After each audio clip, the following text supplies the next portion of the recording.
ایک دور دراز ملک تھا جو اپنی خوبصورتی سکون اور خوشحالی کے لیے مشہور تھا۔ اس ملک کے درخت پہاڑ اور دریا دنیا بھر میں مشہور تھے۔ یہاں کا ہر شخص خوش تھا اور ریاست کی ترقی کا راز اس کے لوگوں کی محنت اور لگن میں چھپا تھا۔ مگر ایک مسئلہ تھا اور وہ تھا ریاست کے اندرونی معاملات میں ایک اہم شخص کا غیاب۔ اور وہ شخص کوئی اور نہیں بلکہ خود شہزادی فاطمہ تھی۔ فاطمہ ایک خوبصورت اور ذہین شہزادی تھی جو اپنی دلکشی اور معصومیت کے لیے جانا جاتی تھی۔ اس کا چہرہ ایسا تھا کہ ہر شخص بس اسی میں گم ہو جاتا۔ لیکن اس کی سب سے بڑی خامی یہ تھی کہ وہ بہت السی تھی۔ وہ کبھی بھی ریاست کے کاموں میں حصہ نہیں لیتی تھی۔ وہ اپنے کمرے میں بند رہتی، کتابیں پڑھتی اور بس خواب دیکھتی رہتی۔ اس کا معمول یہی تھا کہ وہ سویرے دیر سے اٹھتی، ناشتہ کرتی، پھر اپنے کمرے میں واپس جا کر آرام کرتی اور دن کے زیادہ تر حصے میں بے فکری کی حالت میں گزار دیتی۔ بادشاہ اور ملکہ فاطمہ کے والدین اسے اکثر سمجھانے کی کوشش کرتے کہ اس کا مقصد صرف آرام کرنا نہیں ہونا چاہیے۔ وہ چاہتے تھے کہ ان کی بیٹی ایک دن ریاست کے کاموں میں حصہ لے، ریاست کو چلانے میں مدد کرے اور لوگوں کی خدمت کرے۔ مگر فاطمہ ہمیشہ یہی کہتی، مجھے بس سکون چاہیے، مجھے کچھ نہیں کرنا۔ ایک دن بادشاہ نے اپنی بیٹی سے کہا، بیٹی تمہیں محنت کرنی چاہیے، تمہاری زندگی کا مقصد صرف آرام نہیں ہونا چاہیے۔ مگر شہزادی فاطمہ نے اپنے والد کی باتوں کو نظر انداز کرتے ہوئے جواب دیا، پاپا میں تھک چکی ہوں، مجھے آرام کی ضرورت ہے۔ وہ پھر اپنے کمرے میں جا کر سو گئی۔ اس کے والدین بہت پریشان تھے کیونکہ وہ جانتے تھے کہ ایک دن فاطمہ کو اس بات کا احساس ہوگا کہ زندگی صرف آرام سے نہیں گزاری جا سکتی۔ مگر وہ بھی یہ جانتے تھے کہ جب تک فاطمہ کو خود اس کا شعور نہ ہو وہ کسی کی بات نہیں مانے گی۔ ایک دن جب فاطمہ اپنے کمرے میں آرام کر رہی تھی، اس کے کمرے کی دیوار میں ایک دروازہ نمودار ہوا۔ یہ دروازہ پرانا اور پراسرار تھا اور اس کی چمک ہر طرف پھیل رہی تھی۔ فاطمہ نے حیرت سے دروازہ دیکھا اور سوچا کہ یہ کہاں سے آیا ہے۔ اس کی تجسس بڑھ گئی اور وہ دروازے کی طرف بڑھنے لگی۔ اس کے دل میں کئی سوالات تھے، یہ دروازہ کہاں جاتا ہے؟ یہ کیا ہے؟ وہ دروازے کے قریب پہنچی تو اسے اندر سے ایک جادوئی روشنی آتی دکھائی دی۔ یہ روشنی رنگ بدل رہی تھی اور فاطمہ کے اندر ایک عجیب سی کشش پیدا کر رہی تھی۔ اس نے دروازے کو کھولا اور اندر قدم رکھا۔ جیسے ہی فاطمہ اس دروازے سے اندر داخل ہوئی، وہ ایک دوسری دنیا میں پہنچ گئی۔ یہ دنیا بالکل مختلف تھی۔ آسمان رنگ بدل رہا تھا، درخت جادوئی روشنی سے چمک رہے تھے اور زمین پر ایک پراسرار قسم کا سکون چھایا ہوا تھا۔ فاطمہ نے حیرت سے ہر طرف دیکھا اور اپنے آپ سے کہا، یہ کہاں آ گئی ہوں؟ فاطمہ کی نظریں اس جادوئی دنیا میں اس قدر گم ہو گئی تھیں کہ اس نے اپنا راستہ کھو دیا۔ اچانک اس کی ملاقات ایک جادوگرنی سے ہوئی جس کا نام مریم تھا۔ مریم ایک خوبصورت جادوگرنی تھی جس کے جسم پر ایک عجیب سی چمک تھی اور اس کی آنکھوں میں ایک خاص جادوئی چمک تھی۔ اس کے ساتھ ایک نرم روشنی کی لہر تھی جو اس کے ارد گرد پھیل رہی تھی۔ تم یہاں کیسے آئی ہو؟ مریم نے فاطمہ سے سوال کیا۔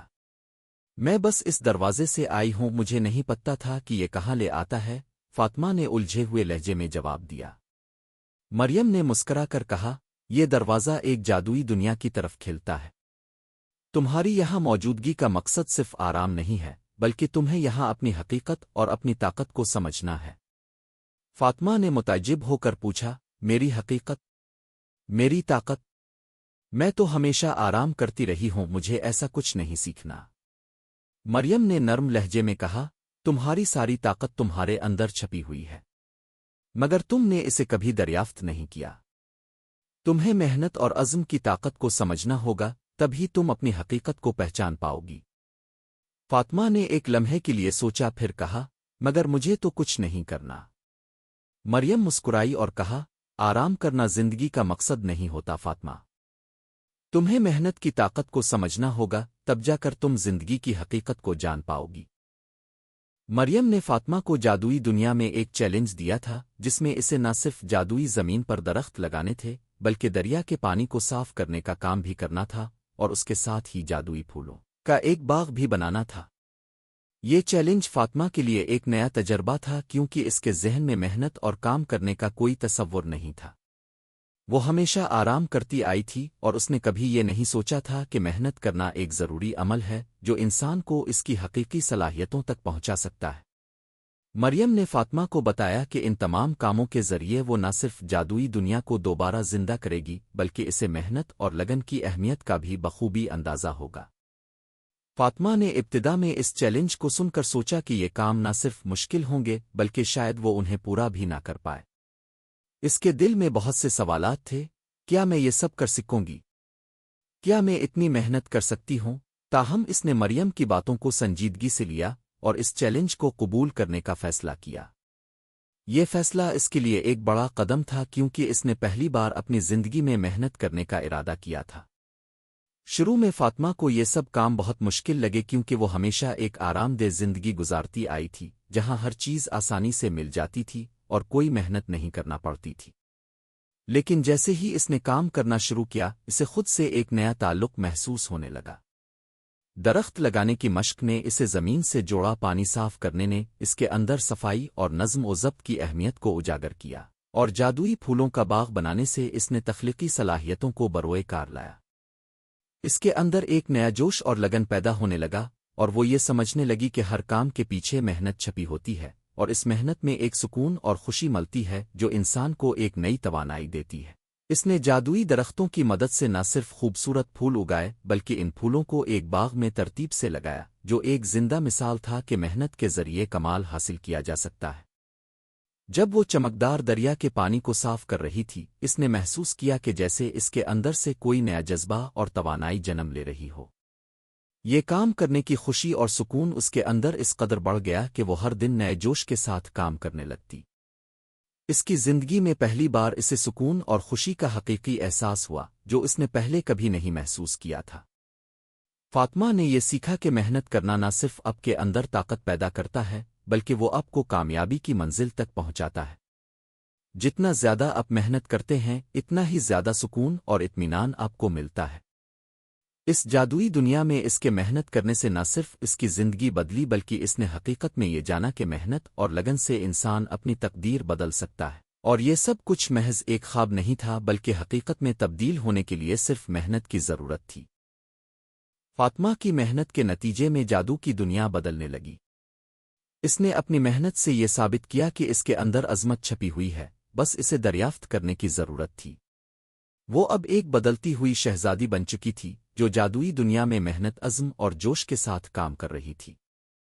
ایک دن مریم نے فاطمہ سے کہا، اب تم تیار ہو، تم نے اپنی حقیقت کو سمجھ لیا ہے، اب تم واپس جا سکتی ہو اور اپنے ملک کو بچا سکتی ہو۔ فاطمہ نے مریم سے شکریہ کہا اور جادوئی دنیا کو الوداع کہا۔ وہ واپس اپنے ملک واپس پہنچی لیکن اب وہ ایک مختلف شخص بن چکی تھی۔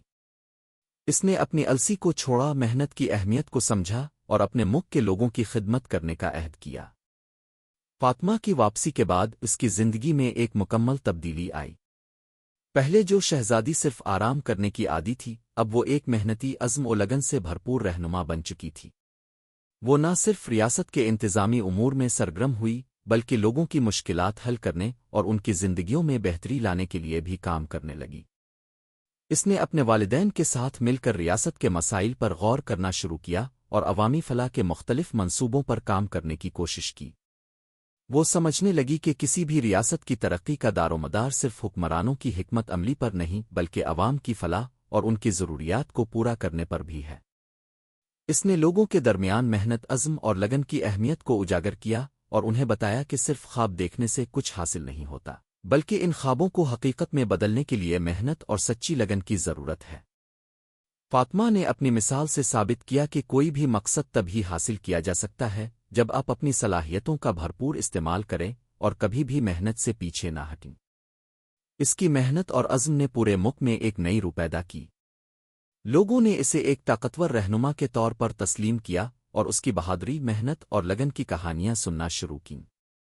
وہ اپنے والدین کے لیے فخر کا باعث بن چکی تھی کیونکہ اس نے نہ صرف اپنی زندگی کو بدل دیا بلکہ پورے ملک کو بہتر بنانے میں اپنا کردار ادا کیا۔